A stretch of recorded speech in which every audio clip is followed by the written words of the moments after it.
Before you took your first breath, 1,000 others had already breathed for you. Their laughter, their worries, their unfinished dreams travel in the invisible currents that became your blood. When you were born, you didn't arrive alone. You arrived carrying a library of lives. Every cell in your body is a page written by someone who came before. We call it family, but beneath the stories and names there is a deeper truth. We are continuations, not beginnings. Each heartbeat is an echo, a soft reminder that the past still hums inside the present.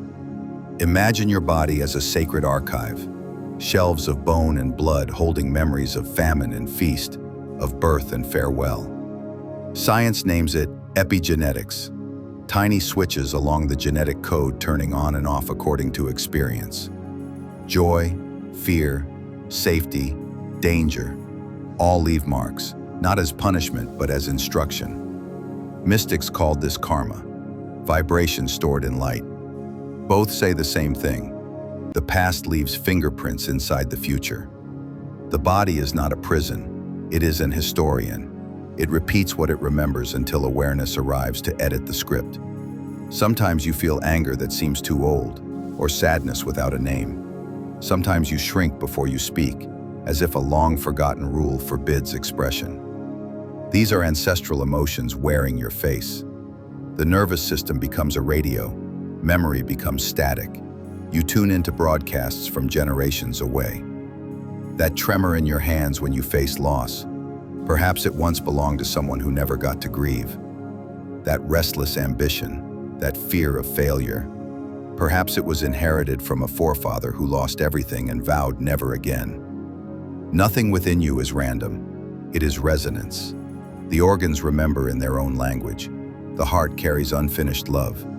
The lungs hold grief that was never voiced. The liver stores anger from generations forced to obey. The kidneys tremble with ancient fear, the fear of losing home, tribe, belonging. Each symptom is an ancient messenger asking to be heard.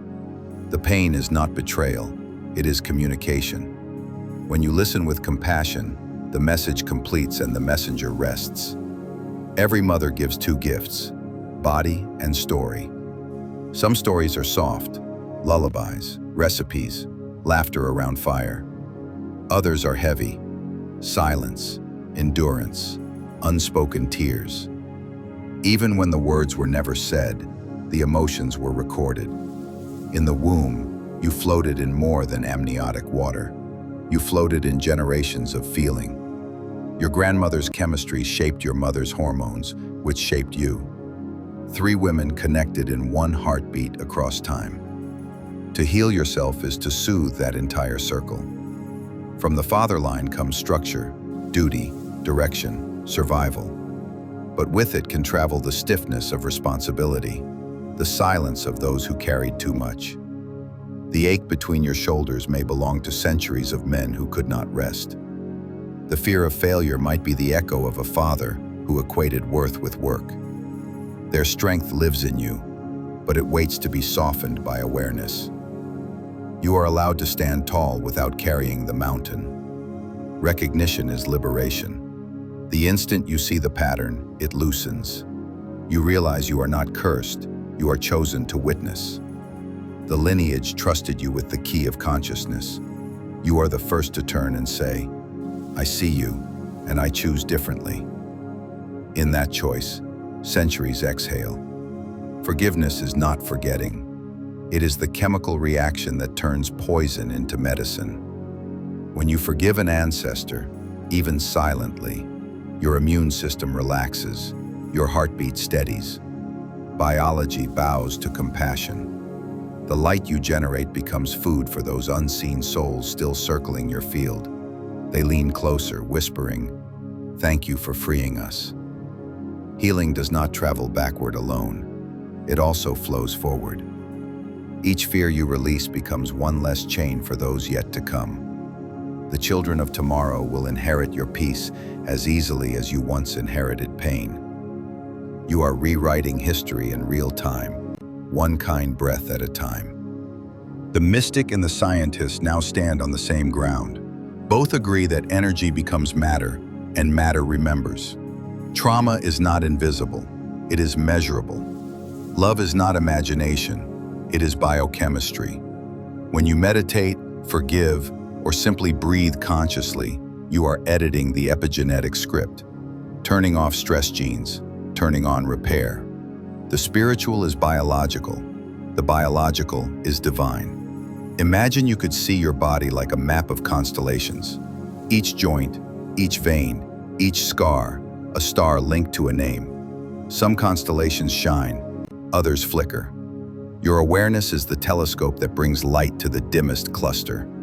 Wherever you look with love, energy reorganizes itself. Many sensitive souls feel emotions that aren't entirely theirs. You wake heavy, weeping for no reason. That is empathy across bloodlines.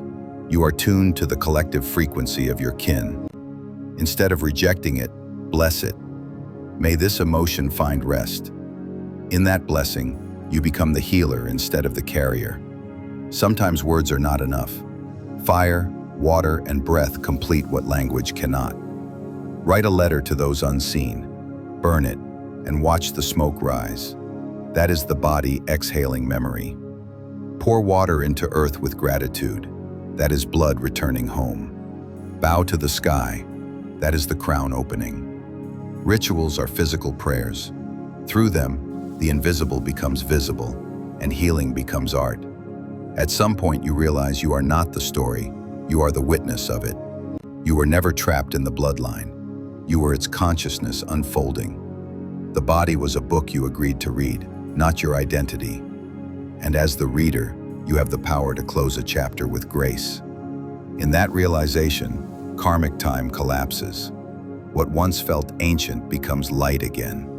Now place your right hand on your heart. Feel the rhythm beneath your palm. Not just yours, but generations beating together. Whisper gently, "I am the first to listen with love." Stay with that sentence. Let the warmth spread through ribs, shoulders, spine. Let it travel backward through invisible corridors of time. In the silence that follows, you may sense relief, a collective exhale. Every healed breath is an answered prayer your ancestors never spoke.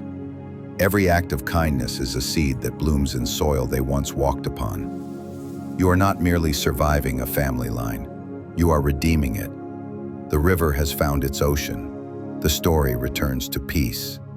And when you sleep tonight, perhaps you will feel them, those who came before, standing quietly at the edge of your dreams, smiling, whispering, "Rest now, our journey continues in light. Purva ja shantim apnuvantu. May my ancestors find peace through me."